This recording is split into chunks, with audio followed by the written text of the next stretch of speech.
오늘 주 앞에 나와 예배를 모이신 여러분에게 하나님의 은혜와 그리스도의 평강이 충만하기를 주의 이름으로 축복합니다. 예수님께서 오늘 본문 21절에 이렇게 약속하신 게 있습니다. 온전하고자 할진대 네 소유를 팔아 가난한 자들에게 주라. 그리하면 하늘에서 보화가 네게 있을 것이라 그랬습니다. 하늘에서 보화가 네게 있을 것이라고 말씀하신 그 보화가 무엇일까? 천국 보화요? 그 하늘 보화가 무엇일까? 그것을 이 시간에 주의 말씀을 통해서 함께 나누고 생각하길 바랍니다. 이 내용을 이해한다는 것은 먼저 주께서 이 말씀을 왜 주셨는지, 어떤 배경에서 주셨는지를 아는 것이 필요합니다. 부자간원이 주님께 나와서 물었지요. 무엇을 하여야 내가 영생을 얻겠습니까? 주님의 답변이 17절에 이렇게 주셨습니다. 생명에 들어가려면 계명들을 지키라. 천국 영생을 얻으려면 계명을 지켜야 합니다. 근데 이 부자관은 이 말 듣고 나서 다 지켰다고 그런 것이죠. 20절에 다 지켰습니다. 부족한 것이 무엇 있습니까? 라고 묻게 되었습니다. 그러자 주님이 21절에 오늘 읽었던 말씀대로 온전하고자 할진대 네 소유를 팔아 가난한 자들에게 주고 그리고 와서 나를 따르라. 그렇게 말씀을 주신 겁니다. 천국 영생을 얻으려면 하나님이 주신 율법 계명을 지켜야 하느니라. 그런데 그것도 온전하게 지켜야 하느니라. 구체적으로 말해서 너의 경우는 네 소유를 팔아 가난한 자들에게 나눠줘야 한다. 이 말씀입니다. 무엇이 더 필요합니까? 부족한 것이 무엇이 있습니까? 묻는 이 부자 관원에게 주님이 네 소유를 팔아 가난한 자에게 나눠주라는 말씀은 아하, 네가 이제 나를 제대로 찾아왔구나. 네가 부족한 것이 있는데 그것을 말해줄 제대로 사람을 찾아왔다. 선생님을 찾아왔다. 내가 너에게 말하노니 네가 미처 몰랐던 한 가지 일이 있었다. 그것은 네 소유를 팔아 가난한 자에게 나눠주는 것이었어. 이건 몰랐었니? 이렇게 일깨워주는 내용이 아닙니다. 어찌 생각해보면 부족한 것이 무엇이 있습니까? 라고 묻는 그 질문 앞에 그래, 온전하고자 할진대 부족한 것이 있었는데 네 소유를 팔아 가난한 자에게 나눠주라. 이것은 네가 미처 깨닫지 못한 것이요? 아니면 알면서도 하지 않았다면 해야 될 것이라. 이렇게 말씀하는 것 같은데 그것이 아닙니다. 주님이 이 말씀을 주신 것은 이 부자 관원이 자신이 스스로 계명을 지키고 있다고 생각한 잘못을 고쳐주시기 위해서 주신 말씀이에요. 이 부자 관원이 그 계명을 지킨다는 것이 무슨 의미인지를 깨닫지 못한 채 자기 나름대로 착하게 살았다. 자기 나름대로 계명을 지켰다. 이렇게 말하는 것이죠. 하나님 보실 때는 이 부자 관원이 계명을 지키지 못했거든요. 하나님 보시는 관점에서는 계명을 지키지 못했는데 스스로는 계명을 지켰다 말하고 부족한 것이 또 무엇이 있는가 묻고 있으니 근본적인 그 부자 관원의 오해, 오류, 잘못 알고 있는 것을 고쳐주시려고 주께서 하신 말씀이지요. 아이가 시험을 치르고 집에 왔어요. 엄마가 내내 기다렸죠. 표정을 보니까 보통 밝은 게 아니에요. 신이 났어요. 엄마 밥 줘. 그런데 이게 뭐 자신만만해. 그러니까 조심스럽게 물어봅니다. 시험 잘 봤니? 다 맞았어. 이거 얼마나 듣기 좋아요? 그래서 이거 어떻게 이렇게 시원한 대답이 나오냐 하고 열심히 차려줬는데 성적표 받아보니까 어떻게 돼요? 빵점이에요. 빵점. 야 인석아 잘 봤다는데 이게 뭐야? 그랬더니 뭐라 그래요? 너 다 제대로 맞췄는데.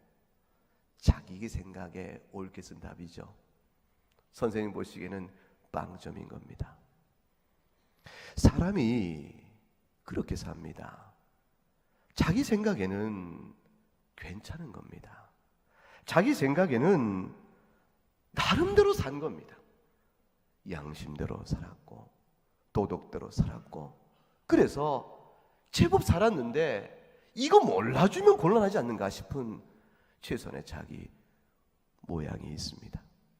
근데 하나님 보실 때는 턱도 없는 겁니다. 이 부자 간원이 이렇게 주님께 말을 했어요. 20절에 이 모든 것을 내가 다 지켰는데 아직도 무엇이 부족하니까. 이 말 속에 그 청년이 심각한 문제점을 갖고 있음이 그냥 드러나는 겁니다. 계명을 다 지켰다고 생각하는 것은 사실상 할 수 없는 말인데 하고 있잖아요. 그가 하나님이 계명을 주신, 율법 계명을 주신 참된 뜻을 알았다면 결코 할 수 없는 말을 그가 지금 했다고 말하고 있으니, 이 청년은 나름대로 종교성은 있지만 근본적으로 계명, 율법 주심에 대한 뜻 자체를 오해하고 있는 사람인 것입니다. 이 청년은 나름대로 그 율법과 계명을 지키면서 나름대로 선하게 살면서 나름대로 힘써 살면서 천국 영생을 얻기에 합당한 일을 이룬다고, 의를 이룬다고 생각했어요. 과연 사람이 천국 영생을 얻기 위하여 계명을 지키면 가능한 일입니까? 우선 원리적으로 가능합니다. 왜냐하면 성경에서 분명히 사람이 죽은 다음에 심판을 받고 거기서 구원을 얻으려면 하나님의 말씀대로 살면 된다고 가르쳐주고 있기 때문이죠. 레위 18장 5절에 너희가 내 규례와 법도를 지키면 그로 말미암아 살 것이라 말씀하셨습니다. 시편 37편 27절에 악에서 떠나 선을 행하라 그리하면 영원히 살 것이라 했습니다. 분명 하나님의 율법의 계명을 선히 잘 지키면 그는 영원히 사는 하나님의 약속대로 그 일이 이루어질 것입니다. 근데 문제는 계명을 지키면 천국에 갈 수 있다는 이 원리와 그래서 계명을 지켜 정말로 천국에 간 사람이 있다는 것과는 이건 별개 문제인 것입니다. 사람이 계명을 지킬 능력이 있는가, 그것이 문제입니다. 계명을 지킬 능력이 있는가가 문제고 계명을 지킬 마음이라도 있는가, 그것이 문제입니다. 부자 관원은 계명을 지키겠다는 의향을 나타내고 있으니 그 중에서도 괜찮은 사람인 것이요, 도덕적 우월성을 갖고 있다고 볼 수 있겠지만 그럼에도 불구하고 그가 정말로 참으로 계명을 지키기를 원하는 사람인가, 그 원함에 따라 과연 그걸 행할 능력이 있는 사람인가, 이것을 주께서 그와 대답하면서 되묻고 계신 거예요. 사람에게 계명을 지킬 능력이 타락한 이후에 없습니다. 아담과 하와가 타락한 이후에 인간의 마음은 근본적으로 부패에 있어서 계명을 지킬 능력이 없습니다. 없을 뿐만 아니라 계명을 지키고자 하는 그 마음도 애초부터 거의 불가능합니다. 거의라는 말을 붙인 것은 있다고 주장한 사람이 있기 때문에 그렇게 말한 것이죠. 여러분, 하나님의 율법과 계명을 지키고자 하는 마음의 원함이 있다는 것은요, 어떤 것일까요? 살인하지 말라, 살인하지 않았다라는 외적인 행동을 넘어서는 근본적인 하나님을 사랑하고 이웃을 자기 몸처럼 사랑하는 그 사랑의 원리대로 행할 때라야 그 사람이 계명을 지키고자 하는 마음이 있는 사람이라 이렇게 볼 수가 있습니다. 정말로 사람이 하나님을 사랑합니까? 마음과 뜻과 힘을 다하여 주 너희 하나님을 사랑을 하셨는데 정말로 하나님을 그렇게 사랑하나요? 타락한 인간이 본성상 부패하여 성경에 증거하기를 그가 하나님을 마음에 두기 싫어한다 이렇게 돼 있어요. 하나님을 마음에 두기 싫어하는 자가 계명에 나와 있는 도덕적 측면의 외적인 행동을 행한다고 하여서 그가 계명을 지킨 자가 아닙니다. 그가 마음을 다해 하나님을 사랑하지 않을 뿐더러 하나님을 인정조차 하지 아니하니 그에게 있어서 무슨 율법과 계명을 지킨 의의를 찾을 수가 있겠어요? 이웃을 사랑하되 자신처럼 사랑을 하셨는데 우리가 이웃을 우리 자신 사랑하듯 사랑합니까? 그러지 못했으면 계명을 지킨 것이 아니죠. 인간이 얼마나 부패했냐면, 타락했냐면 타락해 있다는 사실도 모릅니다. 여러분 보세요. 육체가 병이 들었어요. 병이 들면 내가 몸이 아파, 내가 병들었어, 그걸 아는 사람은 그래도 괜찮아요. 근데 병들어서 죽게 됐는데 자기 병든 건 몰라요, 사람이. 그러면 이거 보통 심각한 문제가 아니죠. 육신의 고통의 신경계통이 다 마비됐다는 거 아니겠습니까? 나병 걸린 사람이 자기 손가락이 툭툭툭 부러져 나가도 고통을 모릅니다. 모양이 일그러짐으로 그 병세를 아는 것이지, 만약 일그러진 모양을 알 수 없는 상황이라면 아프지 않으니 모르겠죠. 영적으로 부패한 이후의 인간은 얼만큼 부패했냐면 자기가 죄인 되었으나 죄를 죄로 알지도 못할 만큼 부패해 있어요. 하나님은 그걸 죄라 하는데 사람은 괜찮다고 생각할 만큼 죄 감각이 무뎌져 있습니다. 그래서 성경은 죽었다 그런 겁니다. 산 자가 아니요 죽은 자라 그런 것입니다. 하나님에 대한 감각이 죽었고 하나님이 인정하실 만한 영적 선에 대한 지각 능력이 아예 없습니다. 그러니 죄를 짓고도 죄인 줄 모르고 죄를 지어놓고도 자기를 좋다, 죄를 지어놓고도 내가 괜찮다, 내가 의롭다 이렇게 생각하는 뻔뻔함이 자기 안에 있게 되는 거예요. 그러면서 힐끗 옆을 보니까 저자보다 내가 낫지, 당신보다 내가 낫지, 그것으로 하나님 앞에서 죄 가운데 사는 게 인생입니다. 하나님께서 그런 인생을 불쌍히 여기셔서 죄가 무엇인지를 깨우쳐 주시려고 하나님 모르는 자들 가운데도 양심을 있게 하셨고 하나님 모르는 자에도 철학과 종교로 윤리의식을 자꾸 깨우쳐 주셨고 심지어 하나님의 백성에게는 율법을 가르쳐 그들의 죄인됨을 나타내 보이셨습니다. 로마서 5장 13절 말씀이 그거죠. 죄가 율법이 있기 전에도 세상에 있었다. 그런데 율법이 없었을 때는 사람들이 아예 죄를 어떻게 해요? 죄로 여기지도 아니하였다. 그러니까 여러분, 우리가 알고 있는 하나님의 율법과 계명은, 또 우리가 알고 있는 양심의 외침은, 또 모든 종교와 철학이 가르치는 윤리의식은요, 사람이 의롭다 함을 말해주기 위해서 있는 게 아니에요. 그 반대입니다. 그 모든 것들은 하나님이 죄인됨을 드러내려고 제발 우리가 얼마나 흉악한 자들인지 죄인인지를 알게 하시려고 그래 주신 거예요. 그런데 사람들은 어떻게 생각합니까?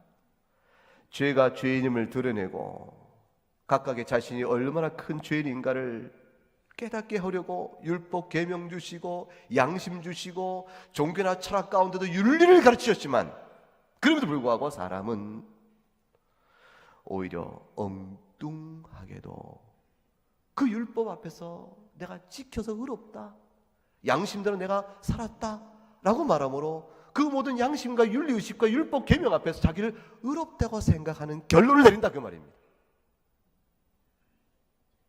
그래서 자신이 의롭다고 생각해요. 자신의 죄인됨을 모를 뿐더러 오히려 부족함이 뭐냐, 내가 더 뭐해서 의를 지키겠냐 이렇게 묻는 질문이 나오고 만 겁니다.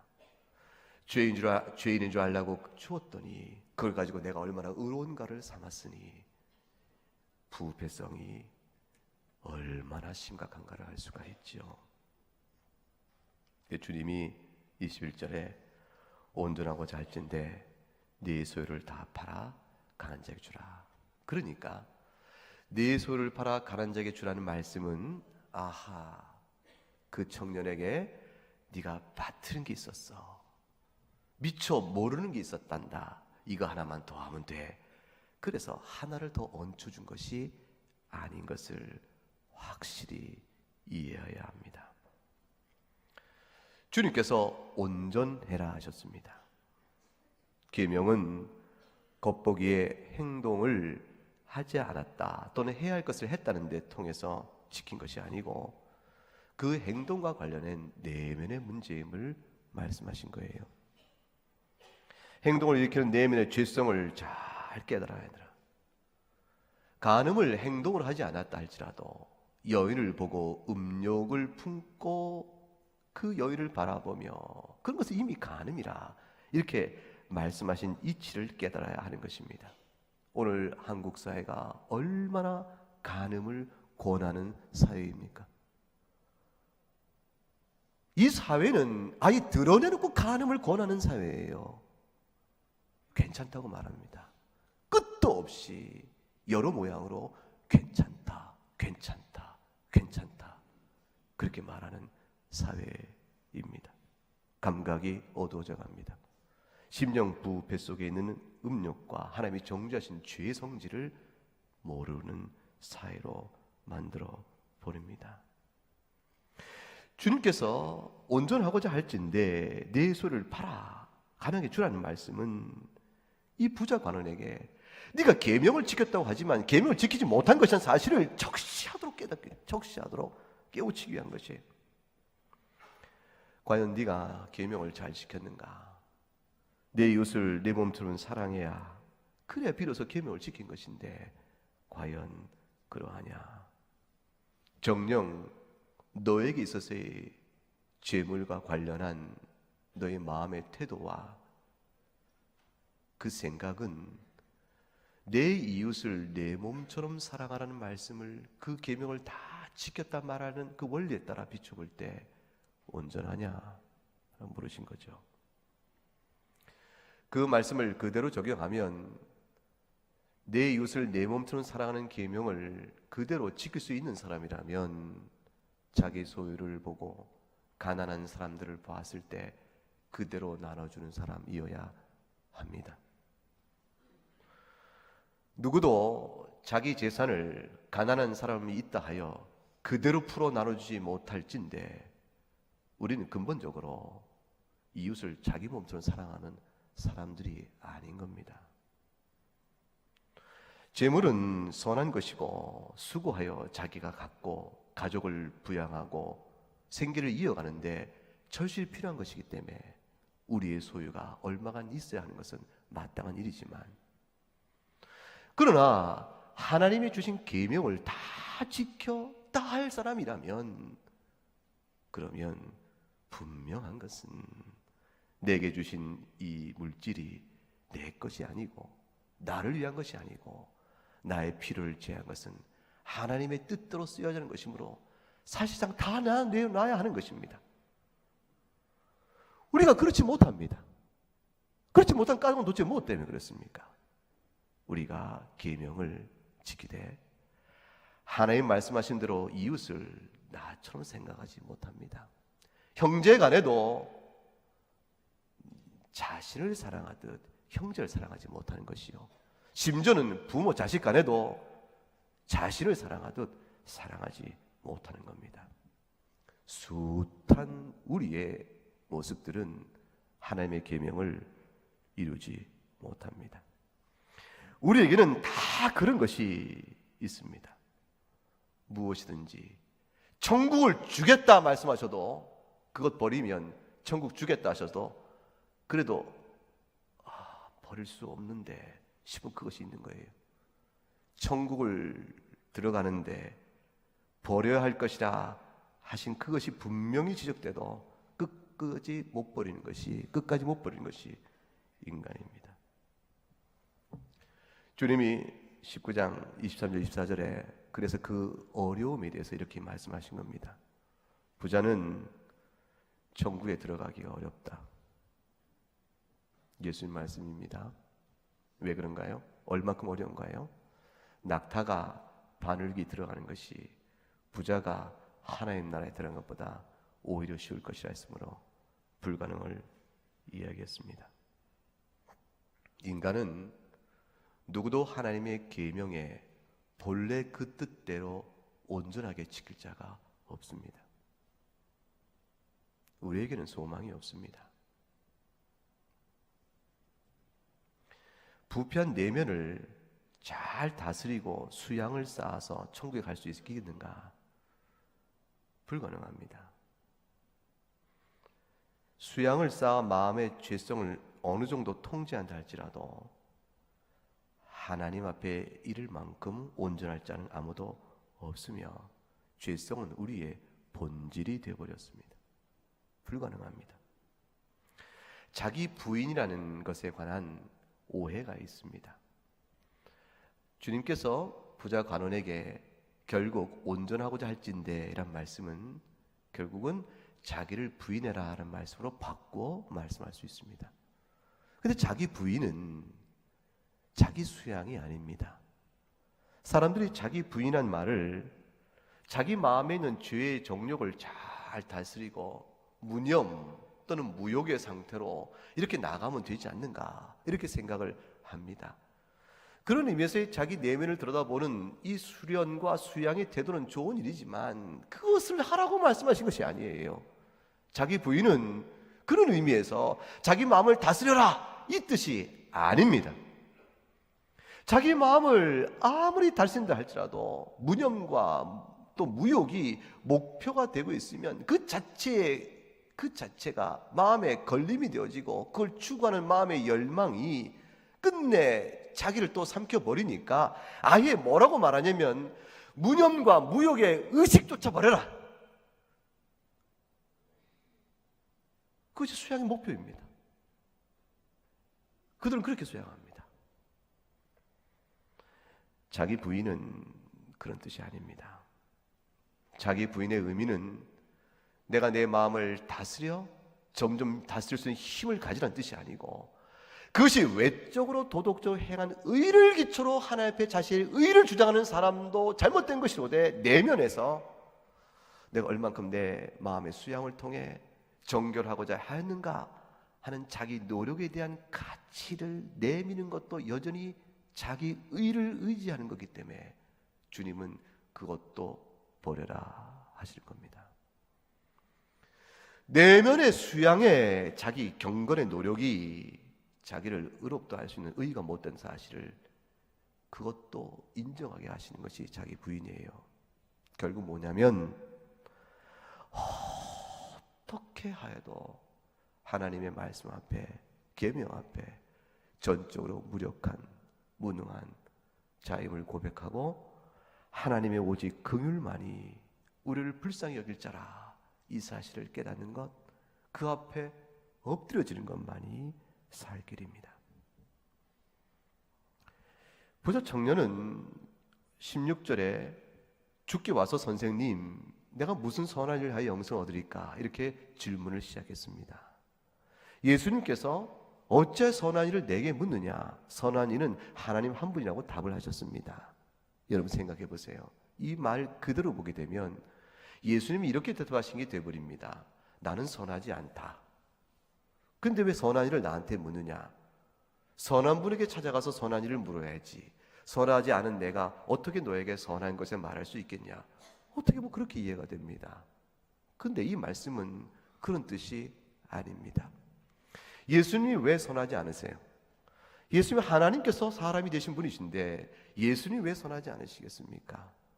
예수님은 선한 분인데 그 부자 관원이 예수님께 선한 일을 물을 때 그 부자 관원은 예수님을 하나님으로 보고 있지 않고 있다는 사실을 잘 알잖아요.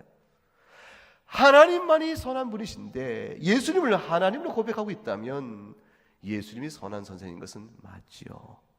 근데 이 자에게서 예수님은 그저 사람입니다. 사람이 예수님을 찾아와서 선한 일을 물을 때는 당신이 선한 것처럼 나 또한 선하겠습니다 라고 묻는 것입니다. 부자 관원은 자신이 선할 수 있으며 자신이 선할 능력이 있으며 선할 수 있는 길을 찾고 있는 것이죠. 그러니 이 부자 관원이 모르고 있는 것이 무엇입니까? 하나님만이 선하다는 사실에 비추어서 인간이 얼마나 부패했고 그 앞에 이룰 수 없는 부패한 자인 걸 알아야 하는 점을 근본적으로 잘못 알고 있는 거예요. 여러분, 계명을 지키란 말의 뜻이 무엇인지 아세요?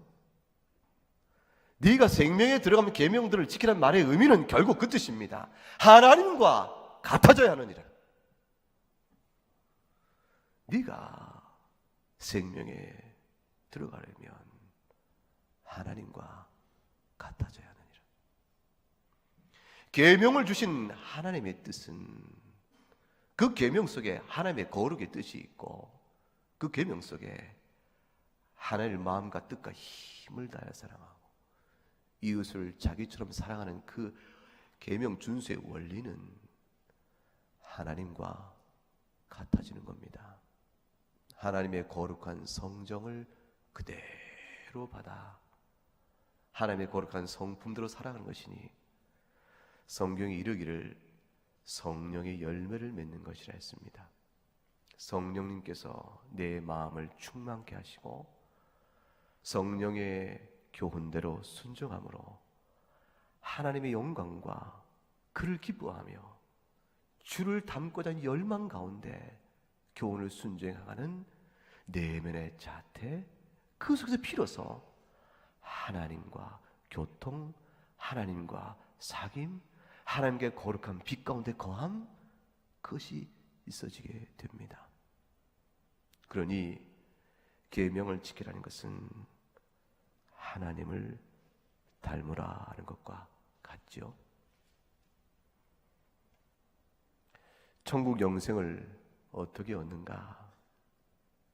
그것은 죄를 깨닫고 주 예수를 따르고 믿고 의지하는 길밖에 없는 겁니다.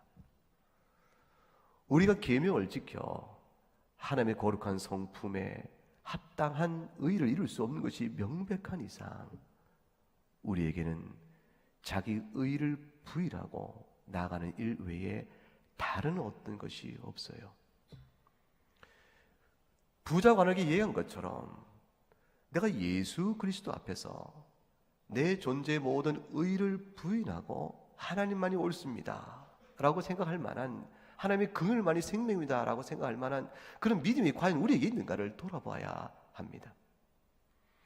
그것이 무엇이 되든, 그것이 어떤 이에게는 돈이요, 어떤 이는 지식의 교만이요, 어떤 이는 도덕성의 교만이요, 어떤 이에게는 아름다움의 교만이요, 어떤 이는 쾌락의 즐거움이요, 어떤 이는 권력에 대한 자기 교만이요, 추구요, 그것들을 향한 교만과 그걸 향한 강렬한 추구, 이런 것들을 내면에 깔고 있으면서 그것으로 인해서 자신이 얼마나 불순종과 계명 앞에서 하나님 앞에서 어긋나고 있는가를 깨닫지 못하고 있다면 그것 때문에 정녕 예수 그리스도 앞에 엎드려지는 일들이 이루어지지 않게 될 것입니다. 영혼이 그 근본부터 산산조각이 나야 합니다. 그 영혼이 뼛속 깊이부터 완전히 무너져 내려야 합니다.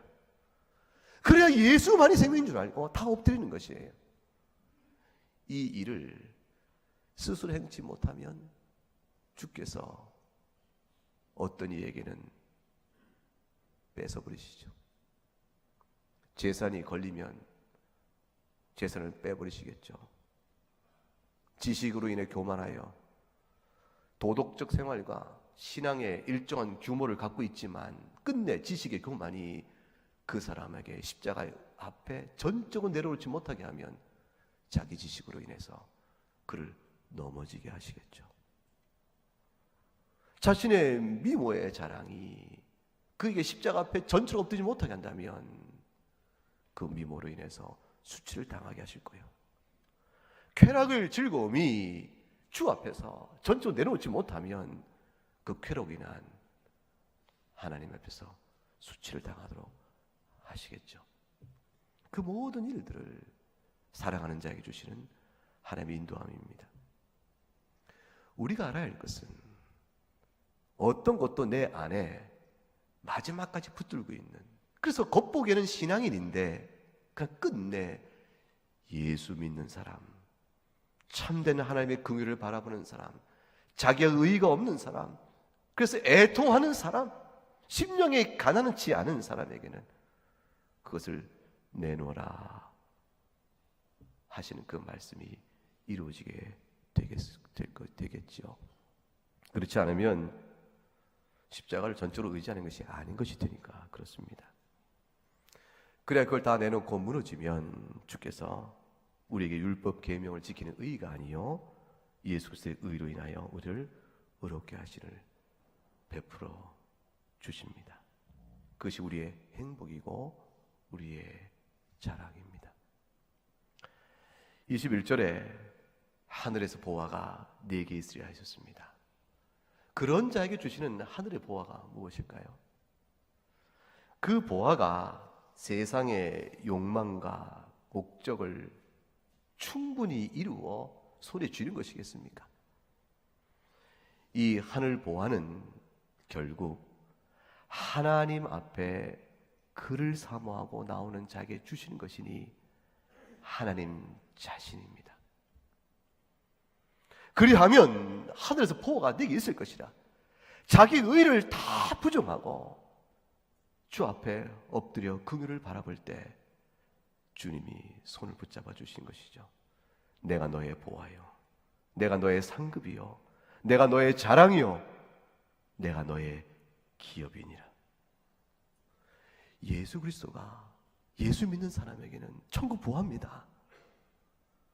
하나님 나라, 하나님 그분이 우리의 보화요 상급입니다. 마태복음 19장 28절 29절에 내가 진짜 너에게 이르노니 세상이 새롭게 되어 인자가 자기 영광의 보좌에 앉을 때에, 언제일까요? 주님이 영광의 보좌에 앉을 때가 언제일까요? 어떤 생각하면 주님께 재림하여 이루실 그날 맞습니다. 그날이 주님 영광의 보좌에 앉아 세상을 새롭게 할 때죠. 그런 생각해보면 초림 때 이미 주님께서 육신 가운데 오셔서 부활 승천하심으로 하나님 우편에 앉아 계시니 이미 주님은 영광 보좌에 앉아 계세요. 이 일들이 성령을 보내심으로 우리 안에서 새롭게 하시니 중생자에게 임합니다.